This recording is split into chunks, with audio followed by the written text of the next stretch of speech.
Welcome back to the Deep Dive. Today, we're taking a bit of a detour from the usual stories of, massive scale and speed in architecture. Yeah. We're going to focus on a philosophy that's profoundly quiet, but incredibly influential. We're talking about the architect Khushnu Panthaki Hoof. And the sources on her are so clear.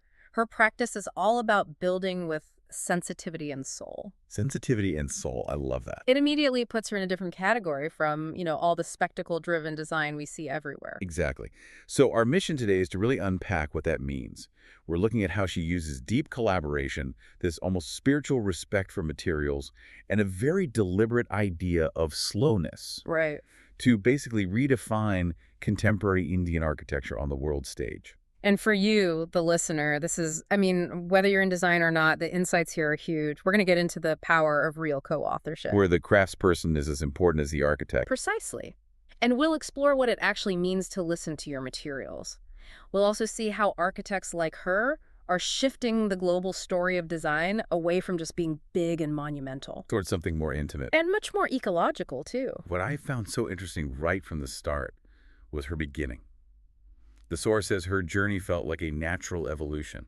It wasn't some big career pivot. No, it was instinctual. Yeah, it started with this innate sensitivity to what they call the quiet poetry of spaces. So how light and texture make you feel. Right. It wasn't about putting her signature on a building. It was about creating a feeling. And that kind of sensitivity, it needs the right environment to grow. You can't really develop a philosophy of slowness in a high-pressure corporate firm. Which brings us to her foundation. Her move to Studio Mumbai, founded by Bijoy Jain. Studio Mumbai always seems like such an outlier. It's less of a firm and more of a living laboratory, right? What made it the perfect place for her? Well, it was intentionally set up to blur the lines between architecture, art, and pure craftsmanship. So everyone's working together, hands-on. Literally side by side.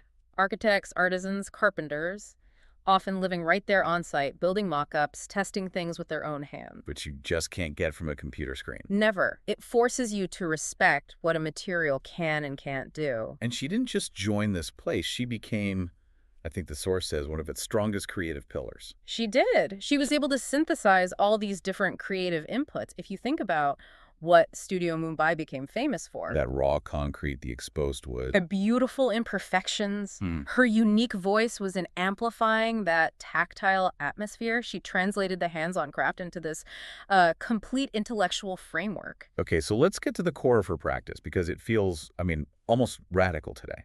Collaboration. She sees architecture as a deeply collaborative act. And the wording here is so important. The masons, the metal workers, they aren't just subcontractors. Not just team members. She calls them co-authors of the space. Co-authors. That completely reframes the power dynamic on a construction site, doesn't it? It's a total shift. It's an acknowledgement that these craftspeople carry literally generations of knowledge in their hands. It's not from a textbook. So how does that play out practically?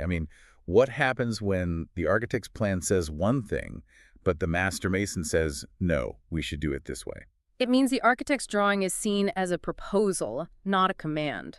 Hoof understands that a local mason probably knows far more about how the local granite cracks or how lime mortar sets in that climate than an architect from a global university. So that generational knowledge actually changes the design. It often modifies it, yeah. It makes it better suited to the place. The building becomes hyper-localized, drawing on thousands of years of regional wisdom.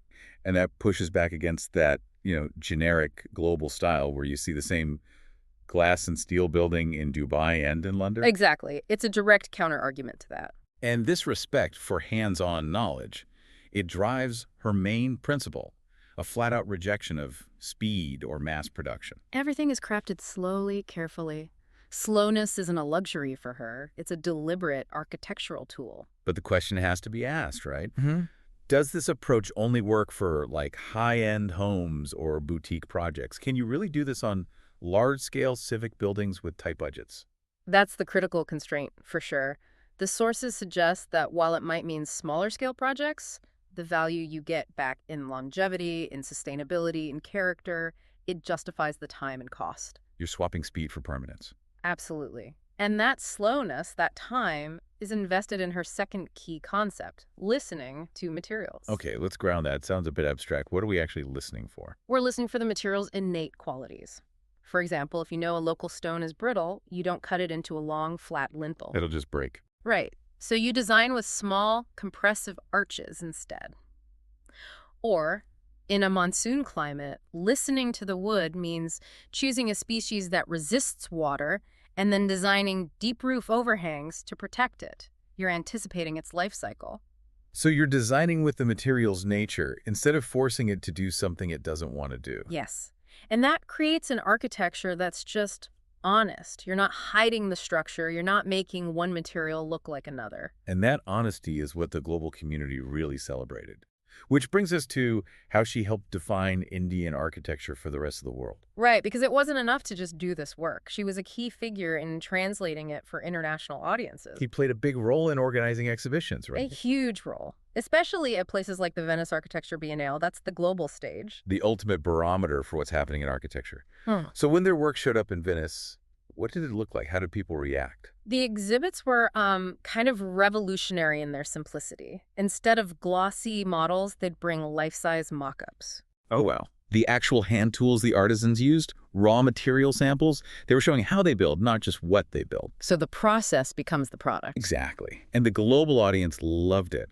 The work was praised for three things: its honesty, its tactility, and its deep cultural grounding. And this really changed the conversation. It forced a huge pivot. For decades, people thought modern Indian architecture was either, ancient monuments like the Mughals built. Or that cold, concrete modernism from Le Corbusier. Right. Studio Mumbai offered a third way. It showed you could be modern by being intimate, handmade, and slow. Modernity could be rooted in craft and place. And Hoof's ability to communicate that was key. Her curatorial skills were paramount. She didn't just put things on a wall, she articulated the emotional and ecological intelligence behind it all. She explained why this slowness was an act of innovation. So let's shift from the process to the outcome, the aesthetic itself. If the philosophy is slowness, the look and feel is one of quietness. This is architecture that just rejects the whole idea of a statement building. Her designs do not shout for attention, they invite you in gently. The human experience comes first, not the spectacle. It's a background for life, not the star of the show. And that connects directly to the idea of context. A quiet building has to belong to its landscape. The source has this beautiful line it says in her work: "Windows frame wind, walls hold shadows, and courtyards carry silence." It says the architecture breathes. It's poetic, but it's also very practical. Okay, connect that back to the drawing board for me. How do you design a wall to hold shadows? It's about understanding the sun and using texture. A flat glass wall just reflects light, but a rough plaster wall or stone with deep-set windows that catches the light as it moves through the day. Ah, so the shadows become a dynamic part of the design.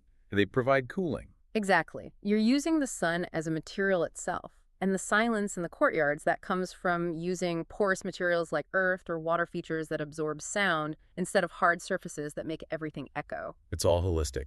Every detail. And that same holistic view defines her leadership style, which is so different from the ego you see in so many big firms. The source says, in a field driven by ego or speed, she's defined by her calm and her integrity. She listens more than she speaks. Think about it. When you're managing these complex, slow, collaborative projects, you can't just lead by yelling orders. Her calm presence brings a steadiness to the whole process. It's a different model of leadership, more distributed. And it's incredibly inspiring for younger architects who want to do meaningful work, not just efficient work.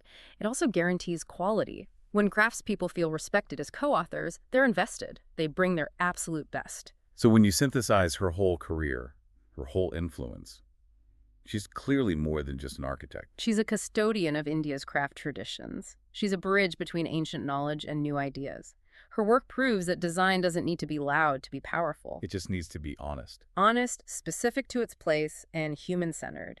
She represents this new generation redefining design by anchoring it in values, not just trends. It's a really powerful model for how design everywhere can integrate local craft and ecological knowledge without, feeling old-fashioned. It's sustainable intelligence at its best. So, as we wrap up this deep dive and we think about her rejection of speed in favor of this slow, collaborative process, here's a final thought for you to take with you, no matter what your field is. What fundamental knowledge might you be missing in your own work? Whether you're building software or a business strategy or anything else, by always prioritizing efficiency and pace. What are the generational knowledges in your domain that we just ignore for the sake of speed? Yeah, if the quality of what you do depends on the expertise of your collaborators. Hmm. What price are you paying for not pausing to really listen and to empower the co-authors in your own work? Something to ponder slowly and carefully. We'll catch you next time for the deep dive.